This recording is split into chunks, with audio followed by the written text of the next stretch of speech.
प्रेक्षकांनो, या मालिकेच्या आजच्या जबरदस्त भागामध्ये आपलं स्वागत आहे आणि त्यामध्ये अतिशय जबरदस्त आणि रोमॅन्टिक असा ट्विस्ट आपल्याला पाहायला मिळणार आहे. प्रेक्षकांनो, यामध्ये आता समर हा आजीला घेऊन बाहेर मोकळ्या रस्त्यावरती फिरायला आलेला असतो आणि त्या मोकळ्या रस्त्यावरती फिरत असताना आता विचार करत आता समर आजीला म्हणतो की आजी, खरं तर माझं चुकलं आणि तुझ्या सिक्युरिटीमध्ये मीच कमी पडलो. तेव्हा आता आजी म्हणते की पिंटे, अरे असं काही नाही आहे, जी गोष्ट व्हायची असते ती कशीही होतेच रे. आजी म्हणते की अरे पिंट्या, तू आणि स्वानंदीने मला सुखरूप सोडवण्यासाठी खूप काही केलंय आणि मला व्यवस्थितपणे घरी आणलंय. अजून तुझ्याकडून मी काय इच्छा करायची मला सांग ना. आणि इकडे आता समर म्हणतो की आजी, मला स्वानंदी मॅडमचं जरा ना वेगळंच वाटलं. तर आता आजी म्हणते की स्वानंदी तशी नाही आहे रे. अरे तिला काहीतरी संशयास्पद वाटलं असेल म्हणूनच ती बोलली, तशी ती बोलणार नाही पिंट्या. आणि समर म्हणतो की पण आजी, आपण अशा विकृत माणसांसोबत थोडंच राहतो का? आणि ती काकूंबद्दल बोलली. 24 तास आपण एकत्र असताना काकू असं कशाला करील याचा तिने विचार करायचा ना, असे समर बोलतो. आणि आजी म्हणते की अरे आपण एकत्र फॅमिली आहोत ना, त्यामुळे एकमेकांवरती विश्वास ठेवला पाहिजे, एकमेकांसोबत प्रेमाने राहिलं पाहिजे. तर समर म्हणतो की माझं काय बोलणं वेगळं आहे का? मी सुद्धा तोच विचार करतो ना आजी. समर म्हणतो की हे बघ आजी, यापुढे मी तुला सांगतो की आता तुमच्या सगळ्यांच्या सेफ्टीची जबाबदारी माझी असेल. आणि समर म्हणतो की आता ना मी सिक्युरिटी गार्ड आणि ते अरेंज केले. इथून पुढे बाहेर जाताना आजी तू सिक्युरिटी गार्डला घेऊन जायचंस. आणि आता समर म्हणतो मला काही माहिती नाही आजी, यापुढे तू कुठे जरी गेली तरी तू तुझा फोन तुझ्या जवळ ठेवायचा आहे, बाकी मला काही माहिती नाही आहे. आणि समर म्हणतो की तू कुठे जाणार आहेस, काय जाणार आहेस, आणि त्या सगळं मला मेसेज करून सांगायचं, कळलं का? फक्त मला बरं का. आणि इकडे आता मल्लिका बेडरूममध्ये येऊन तनतन करू लागते. मल्लिका अंशुमनला म्हणते की त्या म्हातारीला ना अगोदरच माझ्यावर राग आहे आणि बरं झालं समरने ना स्वानंदीवर विश्वास ठेवला नाही, नाहीतर काय झालं असतं काय माहिती अंशुमन. आणि इकडे आता लगेच अंशुमन म्हणतो की त्या स्वानंदीचा आत्मविश्वास खरंच वाढत चाललाय बरं का. आणि ते गुंड तिला कुठे भेटले तेच काही कळत नाही. आणि शेवटी दादाने तिला डिसमिस केलंच. तू काही काळजी करू नकोस मामा, शेवटी ना दादानी तिला डिसमिस केलं आणि तिने किती जरी उड्या मारल्या ना, ती आपलं काहीही वाईट करू शकत नाही. मल्लिका म्हणते की अंशुमन, तुझा हाच ओव्हर कॉन्फिडन्स आपल्याला ना एक दिवस गोत्यात आणणार आहे.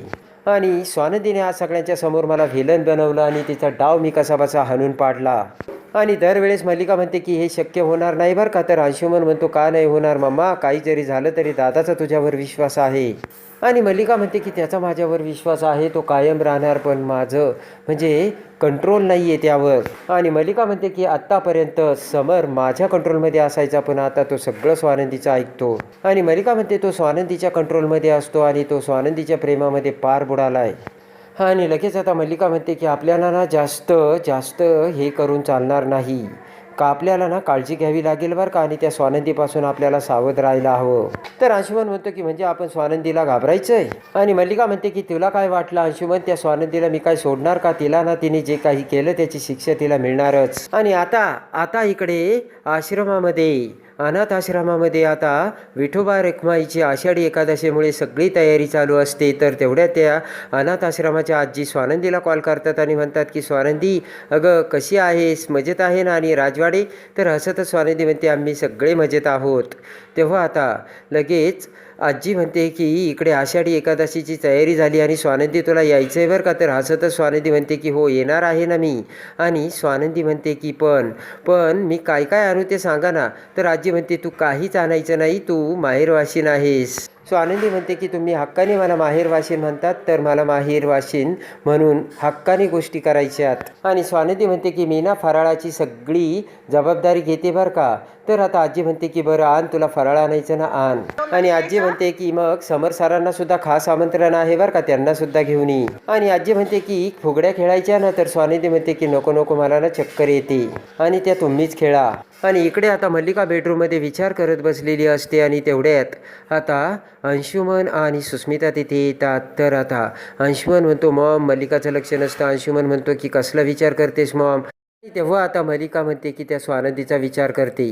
मल्लिका म्हणते की बघितलं ना तुझी स्वानंदी, तुझ्या बहिणीने काय काय आरोप केले आमच्यावरती.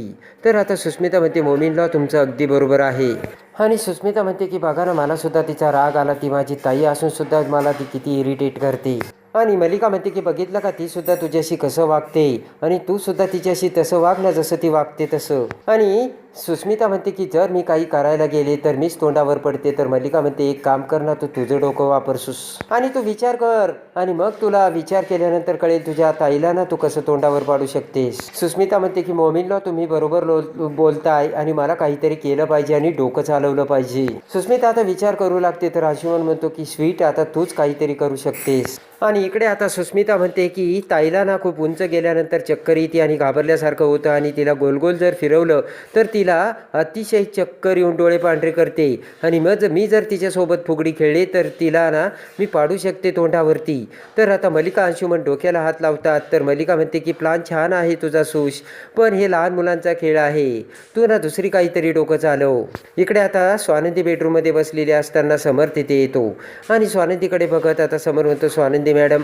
पुन्हा समर म्हणतो नाही नाही काही नाही. आणि समर आता स्वानंदी शेजारी बसत म्हणतो की रात्री तुम्हाला झोप लागली का? तर स्वानंदी म्हणते हो लागली ना, तुम्हाला नाही लागली का? तर समर म्हणतो तसं काही नाही आहे. आणि स्वानंदी म्हणते की तुम्हाला झोप लागली असेल पण त्यांना झोप लागली नसेल, म्हणजे काकू अंशुमन. तर लगेच आता समर म्हणतो की कदाचित तुम्ही केलेले आरोप त्यांना आवडले नसतील म्हणून कदाचित त्यांना झोप आली नसेल. आणि समर म्हणतो की मग त्यामुळेच त्यांना झोप लागली नसेल. तर स्वानंदी म्हणते की अहो असं नाही आहे आपण. समर म्हणतो की तुम्ही नाही का मग माझ्यावर चिडला? तर स्वानंदी म्हणतोय की आपण आपल्या माणसावरती हक्काने चिडता यावं आणि आपल्या माणसाला चिडून बोलतासुद्धा आलं पाहिजे. स्वानंदी म्हणते की जसं तुम्ही माझ्यावर चिडलाय. तर समर म्हणतो की अगदी मी तसा चिडलेला नाही आणि खरं तर मी चिडलेलो नाही, तर खरं तर स्वानंदी मॅडम मी दुखावलोय आणि मला हर्ट झालंय. आणि आता स्वानंदी म्हणते की मी तुमची स्वारी मागते आणि त्यांची देखील मी माफी मागितली ना. तर लगेच आता समर म्हणतो की जरी तुम्ही त्यांची माफी मागितली असेल तर तुमच्या मनातून त्यांचा विचार थोडाच गेला असेल का? आणि समर म्हणतो की स्वानंदी मॅडम तुम्ही केलेला आरोप हा गंभीर आहे आणि तो जर तुमच्या मनात उतरला ना तर काही केल्या तो जाणार नाही. स्वानंदी म्हणते की जर काकूंच्या भावना जपायच्या तर पण तरीसुद्धा मी माझ्या सतसत विवेक बुद्धीला कुलूप लावू शकत नाही ना. आणि स्वानंदी म्हणते की आत्ता त्या जशा वागल्या त्यामुळे माझ्या डोक्यामध्ये जे डॉट्स आणि ज्या आता संशय निर्माण झाला ना त्या तर मी पुसून टाकू शकत नाहीये ना. आणि स्वानंदी म्हणते की मला अजूनही असंच वाटतंय की काकूच्या किडनॅपिंग मागे म्हणजे आजींच्या किडनॅपिंग मागे काकूंचा हात 100% आहे. मग स्वानंदी म्हणते की मला वाटलं होतं की अंगठीवरून मी हे सिद्ध करू शकेन पण नाही, त्यात खूप स्मार्ट आहेत आणि मी सिद्ध करू शकले नाही, पण ठीक आहे काही हरकत नाही. तर समर म्हणतो की पण स्वानंदी मॅडम तुम्ही तिच्या मागं का लागलात? आणि समर म्हणतो की आम्ही घरातील माणसे एकमेकांना असं घट्ट धरून आहोत.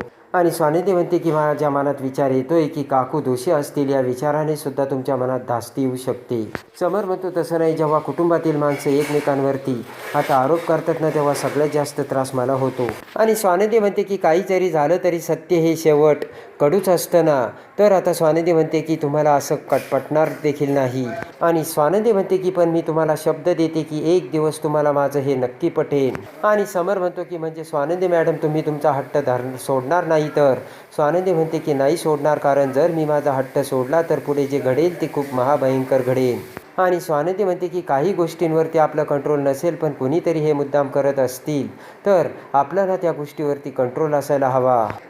आता समर म्हणतो की हे बघा मी तुम्हाला सांगतो की जर तुमचं हे जर बोलणं खोटं ठरलं तर तुम्ही काकू हा एक कुटुंबातील महत्त्वाचा भाग आहे हे मान्य करताल? तर स्वानंदी म्हणते ठीक आहे. तर आता समर म्हणतो मग झालं तर स्वानंदी म्हणते की म्हणजे आपलं भांडण मिटलं? तर समर म्हणतो की म्हणजे आपण भांडत होतो का? तर आता स्वानंदी म्हणते की आपण जो वाद घालत होतो तो मिटलाय ना. तर समर म्हणतो की बाय. समर जाऊ लागतं. स्वानंदी म्हणते थांबा ना. तर आता समर म्हणतो आता काय? आणि स्वानंदी म्हणते की आज थोडा वेळ काढाल का? तर समर म्हणतो की कशासाठी? स्वानंदी म्हणते की वृद्धाश्रमातून प्रमिला काकूचा फोन आला होता.